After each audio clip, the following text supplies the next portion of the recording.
What can the Celtics do differently? Do they need to adjust, or do they just need to do what they do better? We're going to talk about it right now in a special crossover episode with Locked On Heat right now on the Locked On Celtics podcast. Thanks to Blockbuster brand, it's holiday season, drop Jrue in the mix. And 3 from KP, no we not on the Knicks. Flushing competition like Al on Giannis. Juice and Big Deuce, still B-Town's finest. Banner 18 going up in the rafters. Watch the C's game in locked on after. Karalis on the breakdown, clutch like a tip from D. White on the breakdown. John on the mic, documenting domination. Matter pen a back bay, it's all C's nation. Rain and J's, how we started, raising banners, how we finish. Locked on Celtics pod, home of the winners. Peace. Hey there, welcome back to the Locked On Celtics podcast, right here on the Locked On Podcast Network, where it's your team every day, and I've got you covered every single day, Monday through Friday, with a free, fresh podcast that's dropped directly to your device, so make sure you're subscribed wherever you get your podcast. Watch a show on YouTube, get into that comment section, let me know what you think about what I've said, about the Celtics, all that stuff. I'm John Karalis, used to play a long time ago. Now I'm covering the Celtics as a beat writer for Boston Sports Journal. Today, we're getting into a Game 3 preview. Celtics play on Saturday, so this is the Friday episode previewing what we hope is the Celtics getting their stuff together and taking a 2-1 lead. And we're doing it crossover style. Let's just dive right in with the guys from Locked On Heat, Wes Goldberg and David Ramil. I'm going to be playing hybrid point guard like Tyler Hero did in Game 2. Hopefully, I'll be just as efficient in trying to hit as many of these storylines and adjustments and everything we need to hit going into this big Game 3 in Miami. Series is tied. We'll talk about some of those adjustments that we think that these teams will make in a minute. But I want to start by zooming out and taking a look at the biggest storylines for each team. John, we'll start with you. What's the vibe in Boston? What are the Celtics talking about after Game 2? Well, there's two very distinct questions there because the vibe in Boston is very split. There's a doom and gloom. It's happening again, which I understand, right? That Game 2 loss looked too familiar for a lot of my take. Like even those of us who are like, it's not that big of a deal, are thinking like, yeah, but it looked a little too similar to things we've seen before. So there's a little bit of that going back and forth. There's a kind of like a little battle going on between Celtics fans about how bad this Game 2 loss really was and what it means for the long term. What are the Celtics saying? Well, they had a practice on Thursday, and the message was pretty consistent that it's on them, right? It's like Miami made the adjustments, and as much as Miami made the adjustments and played them pretty perfectly, the Celtics are looking at it as we didn't respond well enough to that. We didn't defend the three-point line well enough. We didn't defend in general well enough. We didn't get to our spacing. We didn't do the things we needed to do offensively to prevent some of the things that Miami did on the other end by making shots, being able to get back on defense, the turnovers, trying to feed Porzingis, stuff like that. So I think the general vibe for the team is keep doing what we do it a lot better, and understand that if that doesn't work, that there might be a couple of adjustments that they can go to. But I do think that the Celtics feel like they didn't play. They didn't match, I think, what Miami did as far as intensity and all of that. And I mean, from my perspective, it's kind of like insane that you didn't.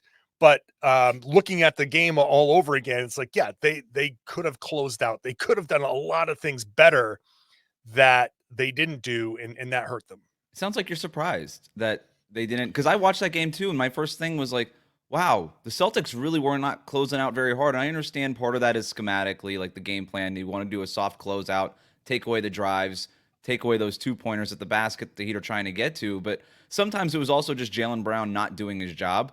And I don't mean just to pick on Jaylen Brown specifically, but he was at fault a few times, and there was other guys 100%. Too. I am surprised. Like, what Miami didn't surprise me. And the fact that Miami did it as well as they didn't surprise me. This is a SPO coach team, and not only do the Heat make adjustments, they make them like really well. The buy-in, the consistency, one of my questions after Game 1 was, after 85 games of playing a certain style of basketball, are the Heat really going to be able to come out and play this other style? And damn it, they just keep being able to do it. So that's Miami. That's what we should always expect from Miami.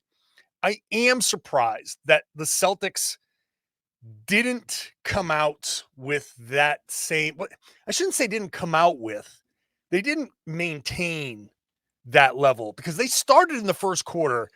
When I look back at the game, I'm really hyper focused on the second quarter as where the game got away from Boston. They had an opportunity that they botched, and it's because they didn't make the little plays, and botching those little plays that could have added up.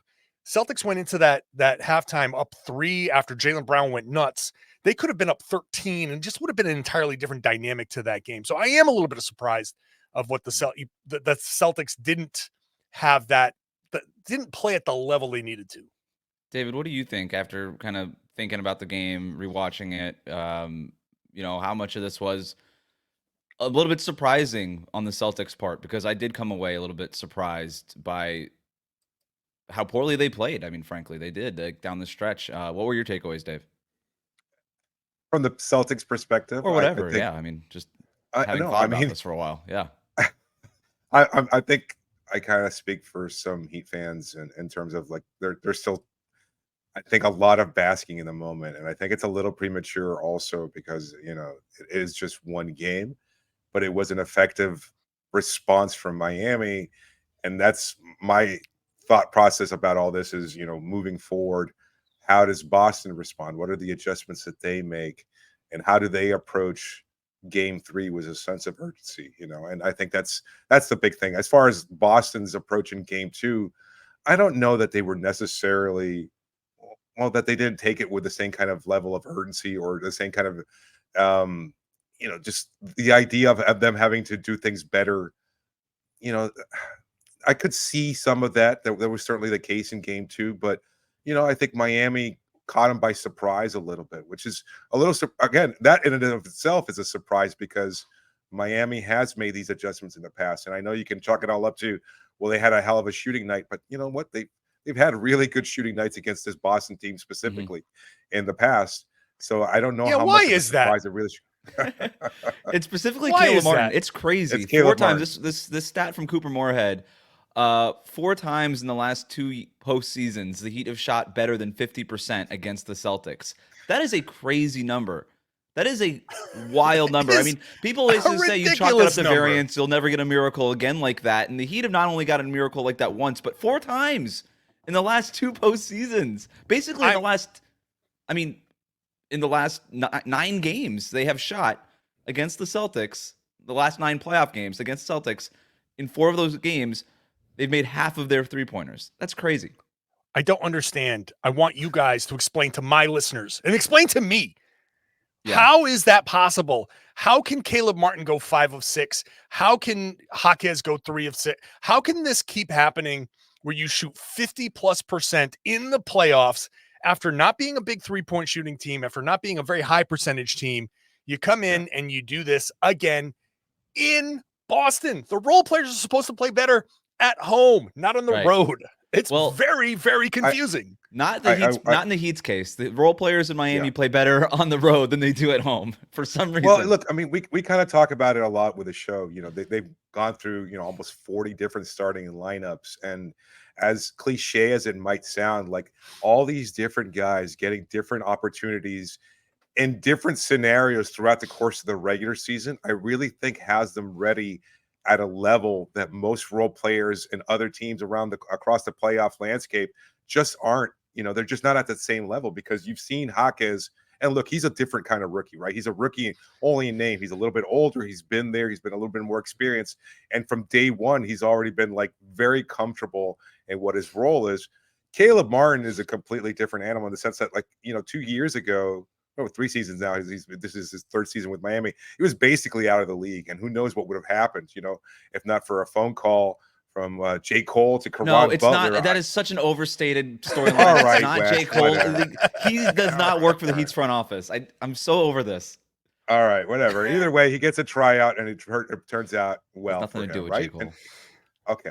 and he gets lucky and he turns into a really valuable role player. And so I think they've just been put in these positions time and again. And Spo, I mean, I know there's a lot of talk of dark magic and witchcraft and everything else like that. But as far as like, if you want to look at Heat culture and poke holes in it, that's fine. But the reality is that there's a level of accountability throughout the whole franchise.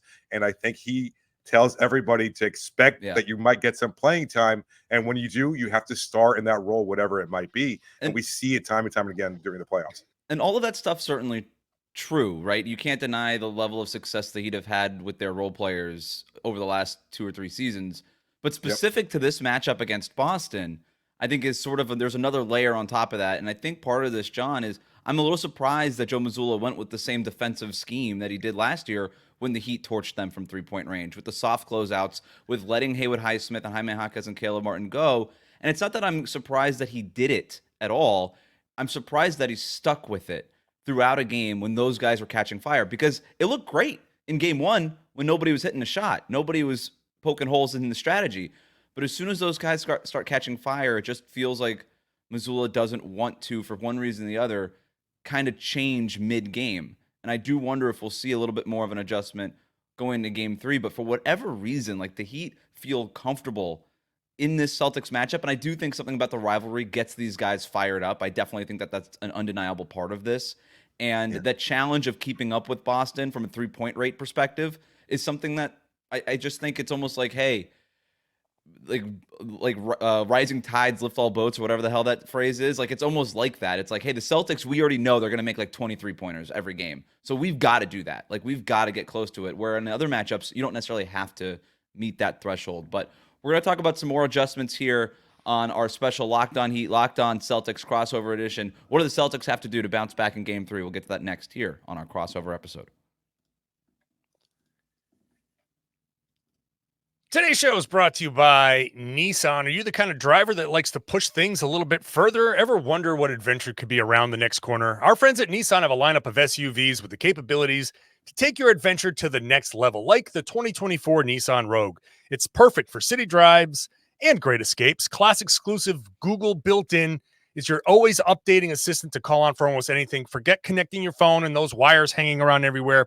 Their Google Assistant, Google Maps, Google Play Store are all built right into the 12.3-inch HD touchscreen infotainment system. The 2024 Rogue is perfect, a perfect midsize crossover for your next adventure. Nissan's incredible lineup also includes the 2024 Pathfinder. It has room for up to 8, an expansive cargo capacity, and advanced available 4x4 capability with 284 horsepower and up to 6,000 pounds of towing.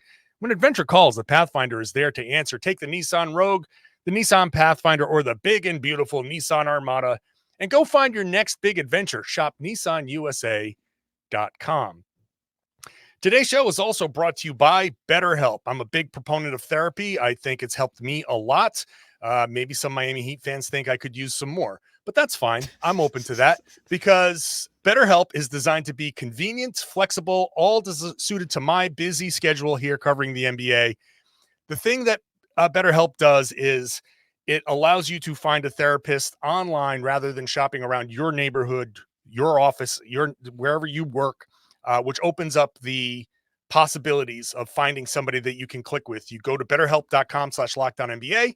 Not only do you get 10% off your first month, you get to fill out the questionnaire. You get matched with a licensed therapist. If you don't click, then you can just change without any sort of extra fees. So that really helps you find a person that you can click with, that you can talk through stuff with, whether it's something simple like sports, something bigger like a relationship thing, or something more deep-rooted like a family issue. You can talk through it with somebody, a therapist at BetterHelp, H-E-L-P, BetterHelp, HELP.com/LockedOnNBA. You get 10% off your first month. BetterHelp, HELP.com/LockedOnNBA. Thanks for making the Locked On Podcast Network your first listen every day, whether you're watching on the Locked On Heat feed or the Locked On Celtics feed.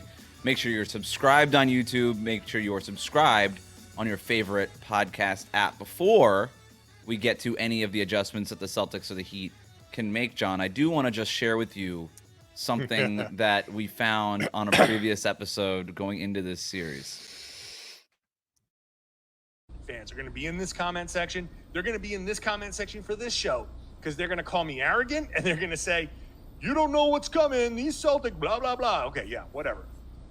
They're going to say I'm arrogant because I'm predicting a sweep. The Celtics are going to sweep the Miami Heat. I think this is a different Celtics team. Why will this go differently than last year? It's a different team than last year. Number one, I believe that Joe Mazzulla has them in the right place. Listening to the guys talk at practice, they're parroting a lot of the things that he's saying. They're buying into the number one message. We don't know how this is going to go. All we can do is be ready for however it goes. So it sounds like they're buying in. And you hear Brad Stevens talk about Joe Mazzulla. You hear a lot of people talk about Joe Mazzulla. He gets the guys on message, and they're bought into the message. And if you're bought into the message of just accept how this series is going to go, then they can ride out. So what happened to the sweep, John? What happened to being ready for anything that was going to come their way? What happened? I would say a gentleman's sweep still is in the lexicon. So I think I might get like a half point if the Celtics can close this out in 5. Look, I'm no doubt confident in the Celtics. I don't think I'm out of place by saying the Celtics are confident. And you got to take a stand. You got to make a you can't be on the fence when, like, I'm not going full Kendrick Perkins or whatever, but like, yeah, I still feel like the Celtics, and this is why I'm surprised. Cause I thought the Celtics were going to be, okay, ready. Okay. Miami comes out and they're playing a different way. And okay, maybe it does catch you by surprise. I think the thing that caught me in game 2 is that they didn't get out of it in the second half or the fourth quarter. And they kind of I think they fell into the trap. Like, Miami lays the trap and Jayson Tatum and Jaylen Brown kind of buy right into it. Now, also into what I was saying is how you bounce back from something like this. Okay, so I'm wrong about a sweep, obviously. And maybe it'll go 5, maybe it'll go 6, maybe it'll go 7. At this point, we don't know. But it's all about how they bounce back. And being bought in doesn't mean being perfect. It means when you slip, you recover. And we saw what Miami did. They slipped in game 1. They recovered very well. Now, how do you recover from playing poorly? So that's where I'm going to hang my hat. I still obviously believe in the Celtics. They have a ton of talent. And when they play a certain way and not just chasing mismatches and slowing the game down, I think taking 80 field goal attempts is a problem for the Celtics. They really need to pump that up, which means play a little bit faster, crash the boards a little bit more. Mm-hmm. They're not a big turnover forcing team, but they are the number one team in contesting shots, and they didn't contest enough shots in game 1. So if they can do all of that stuff, then that still tells me they're bought in, and it still kind of plays into what I was saying, even though I'm wrong about the sweep. So I know Miami Heat fans come into the mentions and let me hear it. Well, I will say, though, I think it was a little bit of dirty pool for you advocating and encouraging Locked On Celtics listeners to flood our comments and also misinforming them by telling them that we were ducking the smoke and ducking the smoke. Yeah, after you emailed us like less than not even 24 hours before the tip-off to preview a game and say, hey, you guys want to talk this afternoon for a game that's going to tip off like in 12 hours? It's like, well, that's not quite ducking the smoke. That's just poor planning. We had a play-in game to win the day before. Tomato. I was already drunk by the time I got that email, so I was just like, I was at a wedding. Yeah. There was no. Listen, it's about controlling the narrative, and as far as my fans know, you guys were ducking the smoke. We ducked. That's it. So, congratulations on all the Celtics fans flooding your mentions. It's only fair. It's only fair. It's like a food fight between the two of our fan bases. It's wonderful. It is. It's wonderful. It is good tension. Yeah.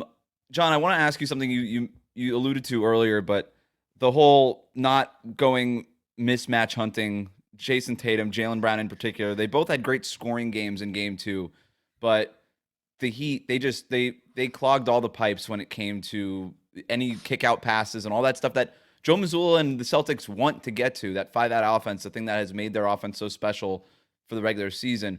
What adjustments, what counters do you think the Celtics can make? Because it's not an easy one when it's just like kind of getting baited into, yeah, we're just going to let you take Tyler Hero and Duncan Robinson one-on-one 6 feet away from the basket. Like, how do you not do that if you're one of those guys? And how do you kind of get back to that identity? Yeah, you still attack it, but you don't tell everybody to spread out and slow it down and let Miami set their defense and let the Miami set their help and you don't do that. You move the ball. The thing with Boston's offense versus Miami's defense is that you're probably going to find some level of a matchup that's advantageous to Boston most places on the floor, right? Like how many, like you got Bam, who's potential defensive player of the year, right? You've got a couple other guys who are pretty good defenders. And then you've got a couple of guys who are either bad or average or like, and against what Boston has, it's an advantage for Boston. So what you do is you just run your offense. And when Jayson Tatum turns and sees Tyler Hero, for example, just go right away. And if that collapses the defense, then you kick, play faster, start your offense earlier in the shot clock, and don't let Miami get set. Make somebody who's kind of like, oh, okay, my guy's over here. I'm just going to get my foot in the lane. I'm going to angle myself this way. No, just go and have somebody go, oh, crap, I got to help, right? Play on the muscle memory that's been there for 85 games, like I've been talking about, and force somebody to react to help, over rotate, and keep doing it. And then naturally, Porzingis, White, Holiday are all going to get involved in the offense. The number one problem for Boston's offense is that those three guys, until Derrick White finally got going in the fourth quarter, those three guys gave them nothing. And Porzingis is the biggest issue because they specifically got Porzingis to deal with Miami. He's supposed to be the guy that pulls Bam out of being able to help. And you can credit to Jovic for the job he did. The Celtics have to make sure that they're pulling Jovic out of position so Porzingis can either roll down the lane, find a seam, get backdoor, something, so he can get involved. And now you're overreacting to Porzingis. And to your point, like everything, all that stuff happens with speed. Like, and this kind of reminds me of the Eastern Conference Finals last year. It's like both teams they would get into these malaises of sort of just walking through their offense. And I thought the Heat were just so quick with everything that they were doing against the Celtics in Game 2. And then Boston was just like, yeah, I guess like Kristap Porzingis has Caleb Martin on him. I guess we'll just sort of toss it to him into a post-entry pass. And the next thing you know, Caleb's getting around Porzingis, fronting him and deflecting the ball away. And it's a turnover for the Heat. So I think just like playing faster, playing harder is definitely an adjustment.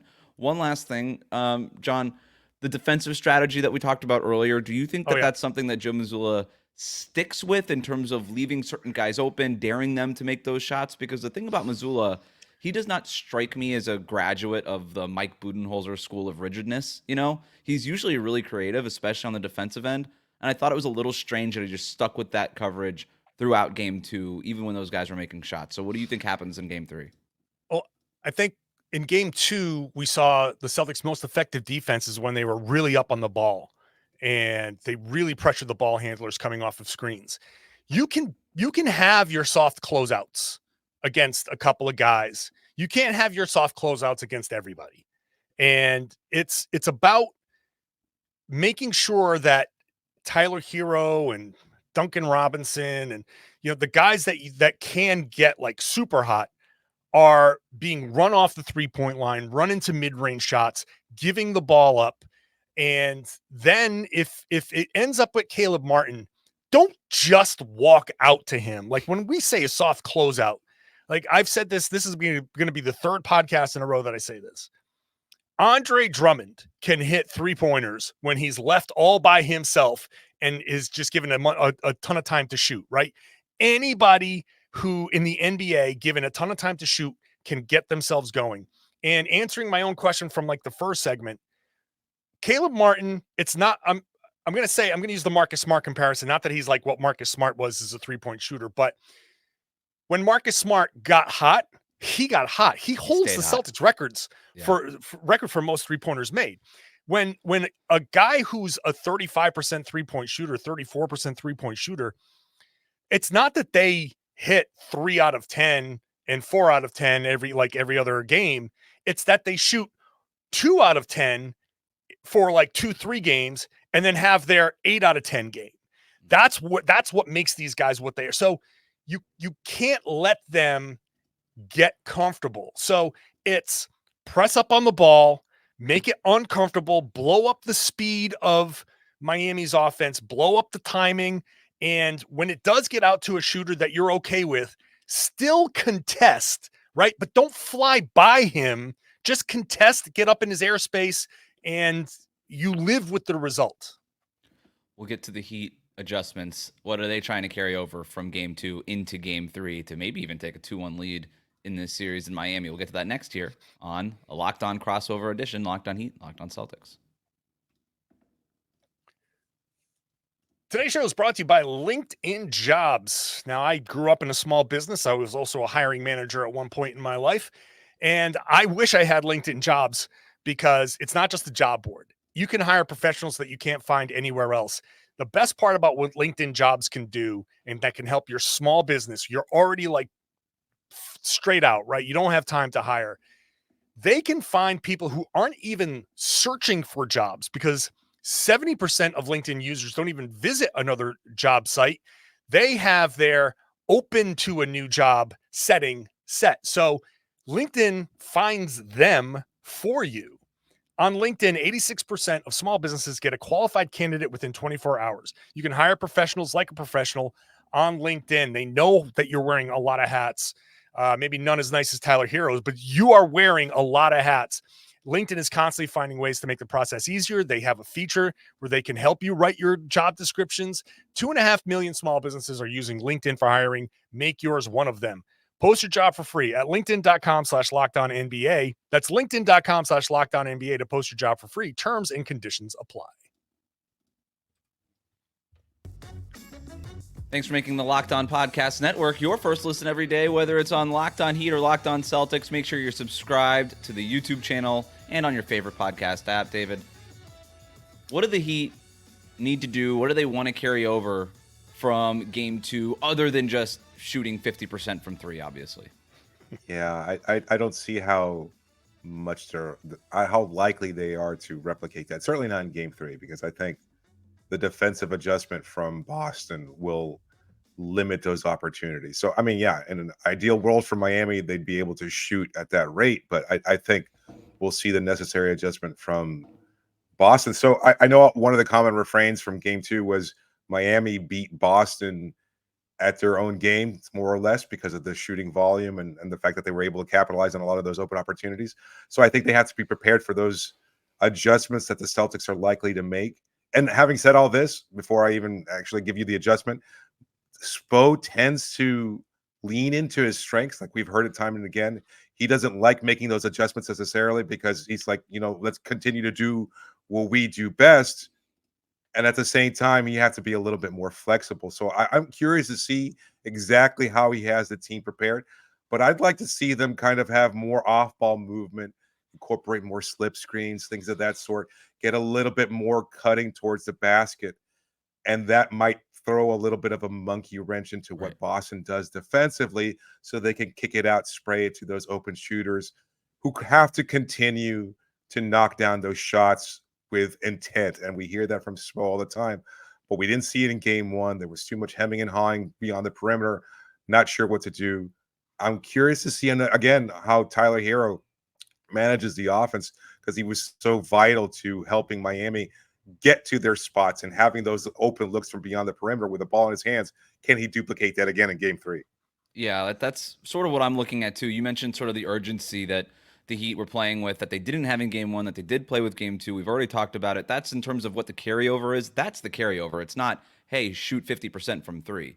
The carryover, right, is just play with that level of urgency and that level of energy and that level of decisiveness.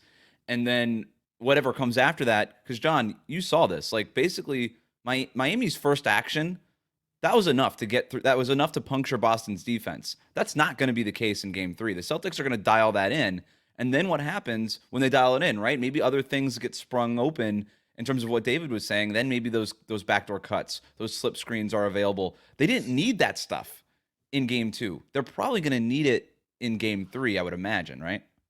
Yeah, I would think they would have to get a little bit more creative in game 3. look, when we talk about what the Celtics are willing to live with, I think it's not just the soft closeouts on somebody like Caleb Martin. It's what they do, how far off that person, whomever it is, that they're willing to play to help. And so what are the Celtics going to do in that initial pick and roll, that initial action? Are they going to try to blow that up, or are they just going to try to steer that a certain way?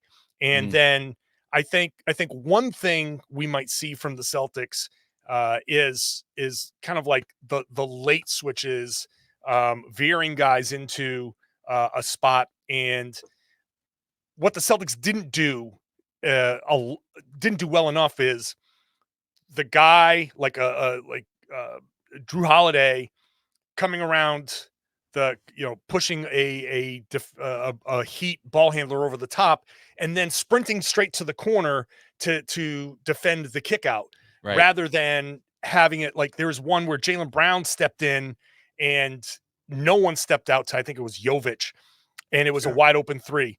Yeah. That has to be okay. We're going to allow Tyler Hero to get into that 2-point area because he likes to take those contested twos. And Boston is still, despite Bam Adebayo's huge game, still okay with Bam taking mid-range shots. Right. They want to funnel that in there. They just got to be better on the other side of that. So if the Celtics are better on the other side of that and they're helping, then what happens? Then now you've got a backdoor cut from the corner, because Jaylen Brown is now stepping up and he's thinking, hey, Drew's got that guy. So you make that cut and you try to blow it up that way. So that, I think, is something that the Celtics have to watch for, as like in the chess move, like, okay, here's ours, here's yours. What do you do after that? Right. And that second thing that we're talking about in terms of the backdoor cuts and all that stuff that's going to be available, that's more of Miami's comfort zone. That's what they were trying to get to, but it wasn't there in game one. And they were trying to get to it so badly that they were just passing up open shots from 3-point range in game one. So they got to figure out a better balance. The one thing I know is not going to happen is that the Celtics are not going to outscore the Heat by 30 points from beyond the arc like they did in game one. And the Heat aren't going to outscore the Celtics from 30 points from behind the arc like they did in game two. We're probably going to see a closer margin. But for the Heat, the formula for Miami is, okay, let's like if we just accept the margin's going to be closer than 30 points, where can we make up those points? And I think you've got to limit the second chance opportunities that you gave up to Boston in that game. You certainly got to limit some of those turnovers that led to those fast break points for Boston. And that's how you start to close that margin again. You start to close that gap again. And I guarantee you that's going to be a message from Spo is, hey, we played great, but we can't rely on making half of our three-pointers anymore. So we got to clean up these other areas so that we don't have to literally make 53.5% of our three-point shots in order to win what ended up being still a close game in game two. Any other adjustments? I'll just leave it up to the field here that we want to talk about. Can we talk about Bam Adebayo's screening? Because that might be the biggest thing that Boston has to overcome. Because his screen game was unreal in game two. And are you baiting them now? Officiating. Are you baiting them now? Because I know a lot of Celtics fans. Well, I say a lot of Eastern Conference fans outside of Miami think that he is a master of the illegal screen, and I just think that's par for the course around the NBA. He is. He's a master at the illegal screen, and that's a credit to him. It's a credit to him. You do what you're allowed to get away with. I think, exactly. And listen, I've said this to Celtics fans before. I would love to get into the Bam Adebayo conversation with the illegal screens, but Al Horford is not exactly innocent either. Yeah. And so none of the good ones are. None of these veteran seasoned great screen setters. Right. Like nobody's just standing still and waiting for somebody to run into them. It's an art. It's not a science. Right. And these guys are artists. So the only thing that I would like to see called, just in general, is when you're sliding along with the guy. Just anything that would impede. I don't know how to say this because it's all designed to impede his progress. I know what you mean. It's the one where you slide, right? Where you slide up when your body's angled and you slide up, and it's not necessarily like the butt out, like the obvious, like the Kyle Lowry one that he always gets called for when he just sticks his ass out in the air and just somebody runs into it. Like it's not that. It's a very subtle, like let me just slide with my body angled in a certain direction, and next thing you know, like Jrue Holiday is running into a shoulder, not necessarily the whole body, but he's running into Bam Adebayo's hip or something like that, as opposed to just barely grazing it. I would gladly trade the same call for Al Horford to get that call for Bam Adebayo. Like if you're going to say a different frequency. Yeah. Yeah, that's right. That's right. That's We the should- thing. And we We disagree. should not So- entertain an officiating discussion on this show. I mean, come on, with half the starting bring it lineup in Boston I didn't bring it up. flopping all over the place. Come on. If you let's not think do if you this. think that the officiating is screwing the Celtics, let us know in the Heat comment section. If you think the No. officiating is screwing the Heat, go into the go into Locked On Celtics and let them know. Can I just whatever be it's gonna clear? be. I didn't bring it up. I brought it didn't up. bring it up. And I'm not commenting on the officiating because not once did I think the officiating was a reason why the Celtics No, you're lost. right. No, this game. you're right. I baited you just like Eric Spoelstra baited Jayson Tatum and Jaylen. That's Brown. right. And I took it just like Tatum and Brown. I got to be better. So I'm going to go watch the film. I'm going to see how I can be better for the next the crossover. mind games So, are playing out here. Thanks to Wes and David. Good show. We love doing these crossovers here on the Locked On Podcast Network. So go flood their comment section on YouTube. Let them know what you think. Get into my comment section. Let me know what you think. Hopefully the Celtics can figure this out. I don't think it's going to be that much of an issue, but I have always been very confident in this team. I think they're going to figure it out. Let's see. I'll be there covering the game in Miami. We'll try to do another crossover, so make sure you're subscribed wherever you get your podcast. Watch the show on YouTube. Get into that comment section, like I said, and share the podcast. Spread the word. Tell everybody they should be listening to and watching the Locked On Celtics podcast right here on the Locked On Podcast Network. It's your team every day.